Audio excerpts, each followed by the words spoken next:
Good morning students. Class 7 chapter 2 geography. हम आपके geography का चैप्टर 2 डिस्कस करने जा रहे हैं। अब हम डिस्कस करने जा रहे हैं कोर। हम डिस्कस कर रहे थे स्ट्रक्चर ऑफ अर्थ, तो स्ट्रक्चर ऑफ अर्थ में हमने क्रस्ट और मेंटल डिस्कस कर लिया था। कोर आपका रह गया था जिसे हम अब डिस्कस करने जा रहे हैं। Core, the innermost layer of the earth is called the core. Earth की जो सबसे ज़्यादा इनर मोस्ट लेयर होती है उसको हम क्या कहते हैं? कोर कहते हैं। It is also called the third layer of the earth. It's thickness, इसकी जो थिकनेस होती है वो कितनी होती है? 35 kilometre.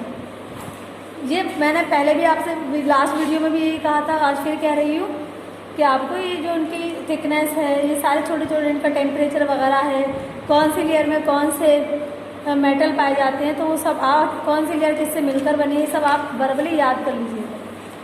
It is made of, ये किससे मिलकर बनी है? Core, nickel.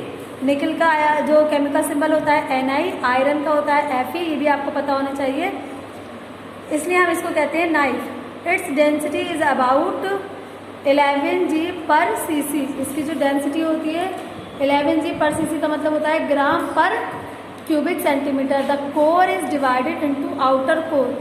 कोर और इनर कोर, जो कोर होती है, ये जो लेयर है ये डिवाइड हो जाती है दो लेयर में, आउटर कोर और इनर कोर में।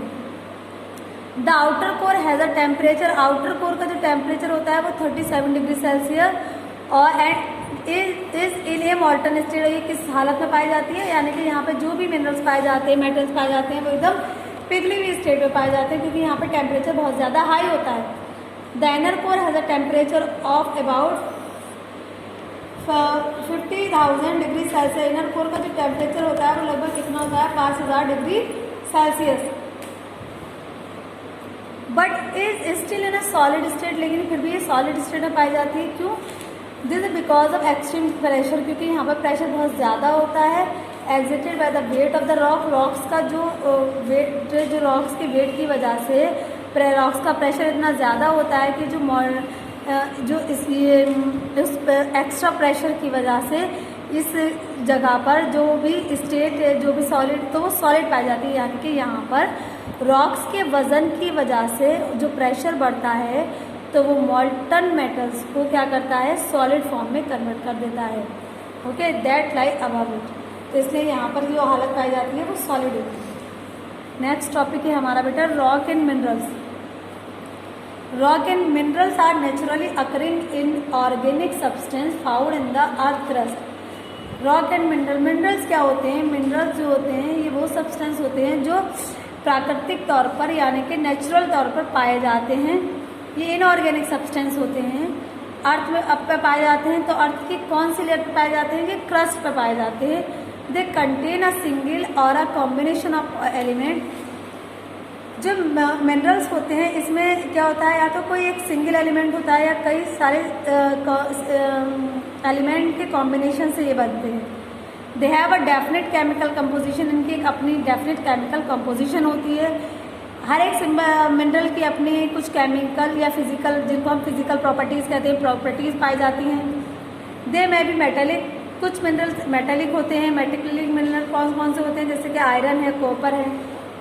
और कुछ मिनरल्स कैसे होते हैं? कुछ मिनरल्स होते हैं नॉन मेटेलिक, वो कौन कौन से? जैसे माइका है और सल्फर है। और इवन एनर्जी मिनरल्स, कुछ एनर्जी मिनरल्स होते हैं जिनसे हमें हीट वगैरह मिलती है, जैसे कि कोल है, पेट्रोल है। तो पेट्रोल और कोल, ये पेट्रोलियम और कोल, ये कौन से हो गए? एनर्जी मिनरल्स हो गए। Minerals have a wide range of colour. Minerals का जो कलर है वो अलग अलग तरह के मिनरल्स का अलग अलग कलर होता है। हार्डनेस, टेक्सचर और इसका लक्सर ये डिफरेंट होता है। Diamond is the hardest mineral. हम सब जानते हैं कि जो डायमंड, हीरा है, वो सबसे ज़्यादा हार्ड मिनरल है। While talk is the softest. लेकिन जब हम बात करते हैं सॉफ्ट मिनरल की तो उसमें आ जाता है talc. Rock are combination of various mineral. जो रॉक्स होती है वो कई मिनरल्स के कॉम्बिनेशन से बनती है, यानी कि रॉक्स में कई मिनरल्स पाए जाते हैं। Are include all the solid materials of the earth crust, जिसमें अर्थ क्रस्ट के सॉलिड मटेरियल्स भी शामिल हैं। यानी कि रॉक्स में बहुत सारे मिनरल्स के साथ साथ अर्थ क्रस्ट के पर पाए जाने वाले सॉलिड मटेरियल्स भी पाए जाते हैं, उनसे मिलकर बनती है ये। They do not have definite chemical composition. इसकी अपनी कोई डेफिनेट केमिकल कंपोजिशन नहीं होती। Some rock contain accumulation of mineral in large quantities, कुछ चट्टानों में, कुछ रॉक में मिनरल्स का अकोमुलेशन पाया जाता है बहुत बड़े पैमाने पर, which can be exerted economically, such rocks are called the ores. और ये जो रॉक्स होती हैं ये इकोनॉमिकली इनका यूज़ किया जाता है, जैसे कि ओर्स है। Magnetite is an ore of iron. अब आप सोचो कि ओर क्या होता है, जो भी रॉक्स या मिनरल्स होते हैं उनका जो वो मॉल्टेन फॉर्म में पाई जाती है उसे हम ओर कहते हैं। जैसे कि मैग्नेट जो है ना वो ओर है किसका, मैग्नेटाइट, आयरन के ओर को हम कहते हैं magnetite. Magnetite is an ore of iron, while bauxite, और जो बॉक्साइट है वो किसका ओर है, एल्युमिनियम का। The type of landform, drainage and the soil found in a region depend upon the type of rock present there. आपको किस जगह पर किस तरह की रॉक पाई जाएगी ये डिपेंड करता है वहाँ की ज़मीन, लैंडफॉर्म पर, ड्रेनेज सिस्टम क्या है, वहाँ पर मिट्टी किस तरह की पाई जाती है, इन चीज़ों पर डिपेंड करता है कि वहाँ पर किस तरह की रॉक पाई जाएंगी। नेक्स्ट हमारा टॉपिक है types of rocks. Rocks basically 3 तरह की होती हैं बेटा, इग्नियस, सेडिमेंट्री एंड मेटामॉर्फिक। कोई आपसे पूछता है कि रॉक कितनी तरह की होती है तो आप कहेंगे there are 3 types of rock, first one is the igneous, second one sedimentary and last one is the metamorphic.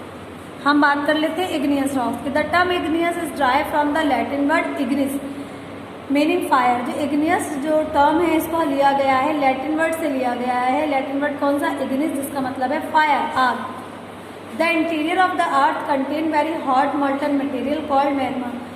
जो अर्थ है उसका जो इंटीरियर यानी कि अंदरूनी जो उसकी लेयर है वो कैसे बनी हुई है, वो पिघले हुए मटेरियल से बनी हुई है, जिसको हम कहते हैं मैग्मा। मैग्मा हमेशा बिल्कुल एक मोल्टन स्टेट है जहाँ पर तमाम मटेरियल मिनरल बिल्कुल पिघली हुई हालत में पाए जाते हैं, क्योंकि यहाँ पर टेम्परेचर बहुत हाई होता है। When the magma reaches the earth surface, जब मैग्मा अर्थ सरफेस तक पहुँचता है, थ्रू क्रैक्स एंड क्रीव्स, क्रैक्स और क्रीव्स के जरिए, और थ्रू वॉल्केनिक इरप्शन या फिर वॉल्केनिक इरप्शन के जरिए, तो ये कहलाता है लावा। क्या होता है, जब नीचे का प्रेशर बहुत ज़्यादा बढ़ जाता है तो जो मैग्मा, जो भी पिघले हुए मिनरल्स पाए जाते हैं वो बाहर वॉल्केनिक इरप्शन की फॉर्म में बाहर निकलना शुरू हो जाते हैं, जिसको हम कहते हैं lava. Cooling and solidification, cooling and solidification of molten magma either inside the earth or on the surface result in the formation of igneous rocks। तो cooling and solidification of मॉल्टन magma, जब ये बाहर निकला हुआ जो लावा मैग्मा है जब ये ठंडा होकर जम जाता है, आइदर इनसाइड, या तो ये चाहे वो जमे अर्थ के अंदर या बाहर आकर जमे, जब ये बाहर, तो इससे रिजल्ट क्या निकलता है, इसके नतीजे से क्या उनसे चट्टानें बनती हैं, igneous rock. They are hard and crystalline in nature. और जो इग्नियस रॉक्स होती हैं वो हार्ड और क्रिस्टलाइन होती हैं। इनके अगर हम इनके नेचर की बात करें तो कैसा होता है इनका नेचर, क्रिस्टलाइन होता है। देखो एक बार मैं आपको फिर से बता देती हूँ कि जो हमारी अर्थ का इंटीरियर पार्ट है वहाँ पे जो भी मिनरल्स मटेरियल पाए जाते हैं वो मॉल्टन स्टेट में पाए जाते हैं। जब वहाँ पर टेम्परेचर हद से ज़्यादा बढ़ जाता है तो वो वॉल्केनिक इरप्शन की शक्ल में लावा बनकर बाहर निकलता है। जब ये लावा ठंडा हो जाता है तो उस ठंडे होने की वजह से जो रॉक्स बनती है उनको हम कहते हैं इग्नियस रॉक। इसलिए ये रॉक कैसी पाई होती है हालत में, हार्ड और crystalline. Igneous rocks are formed either below the surface of the earth और अबव इट। इग्नियस रॉक्स जो होती हैं वो अर्थ के ऊपर भी पाई जाती हैं और अर्थ के नीचे भी। द मैग्मा कूल स्लोली, जो भी मैग्मा होता है वो धीरे धीरे ठंडा होता है बिलो द अर्थ सरफेस। जब वो जमीन के नीचे धीरे धीरे ठंडा होता है तो वहाँ भी क्या बन जाती है, igneous rock result in the formation of large crystal.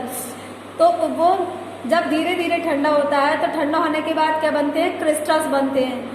Such rocks are called, और इस तरह से जो रॉक्स बनती है उनको हम कहते हैं इंट्रूसिव और प्लूटोनिक रॉक्स। कौन सी रॉक्स कहते हैं, इंट्रूसिव और प्लूटोनिक रॉक्स, जिसके एग्जाम्पल कौन कौन से, granite and dolerite. Dolerite and granite are the good examples of the intrusive rocks. और इंट्रूसिव रॉक्स कौन सी होती है, ये इग्नियस रॉक्स कहलाती हैं। बसाल्ट है, ग्रेनाइट है, ये भी इग्नियस रॉक्स हैं। When magma come out to the earth surface, लेकिन जब मैग्मा अर्थ सरफेस के बाहर आता है वॉल्केनिक इरप्शन के जरिए और उसके बाद जब ये जमता है, इसको ठंडा होने में the process take place rapidly, इस प्रोसेस को ठंडा होने में या इन रॉक्स को, इस लावे को ठंडा होने में टाइम लगता है। एक प्रोसेस, एक लंबा प्रोसेस है और कभी इट टेक प्लेस रैपिडली और कभी एक टाइम भी लेता है और कभी ये बहुत तेज़ी से भी हो जाता है, यानी कि दोनों कंडीशन होती हैं। कभी कभी इसको कूल होने में बहुत वक्त लगता है, कभी कभी क्या होता है जैसे ही मैग्मा बाहर निकलता है बहुत तेज़ी रैपिडली के साथ और वो जल्दी भी ठंडा होना, यानी कि उसके ठंडा होने का जो प्रोसेस है बहुत तेज़ी से स्टार्ट हो जाता है, resulting in the formation of small crystal. तो उसका नतीजा क्या निकलता है, छोटे छोटे क्रिस्टल बनना शुरू हो जाते हैं। लेकिन जब वो ज़मीन के अंदर इंटीरियर में ठंडा होता है तब लार्ज क्रिस्टल बनते हैं। तो ये जो रॉक्स बनती हैं उन्हें हम कहते हैं एक्सट्रूसिव रॉक्स या फिर वॉल्केनिक रॉक्स। तो जो अंदर ठंडा होती है वो लार्ज क्रिस्टल बनाती हैं, उन रॉक्स को जो बनती हैं उन्हें कहते हैं इंट्रूसिव। जो बाहर ठंडी होकर बनती हैं रॉक्स वो स्मॉल क्रिस्टल बनाती हैं, उन्हें हम कहते हैं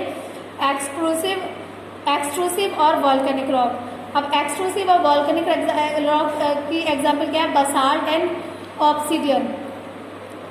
इंट्रूसिव की आपसे कोई एग्जाम्पल पूछेगा आप कहेंगे ग्रेनाइट एंड डोलेराइट, और आप करो एक्सट्रूसिव रॉक्स की एग्जाम्पल पूछता है तो आप कहेंगे बसाल्ट और ऑब्सीडियन। बट दोनों ही रॉक्स कौन सी होती हैं, igneous rocks. Igneous rocks are also called the primary या बेसिक रॉक्स। इग्नियस रॉक्स को हम प्राइमरी रॉक्स या बेसिक रॉक्स भी कहते हैं क्योंकि all other rocks are directly और इनडायरेक्टली फॉर्म फ्रॉम देम, क्योंकि बाकी जो दूसरी रॉक्स हैं वो इन्हीं से बनती हैं, चाहे वो डायरेक्टली बने चाहे इनडायरेक्टली बने। They make up a large percentage of the earth crust, और अर्थ क्रस्ट का एक बड़ी मात्रा में जो अर्थ क्रस्ट है वो इन्हीं रॉक से मिलकर बनी है। नेक्स्ट टॉपिक हम आपकी नेक्स्ट वीडियो में डिस्कस करेंगे। Thank you.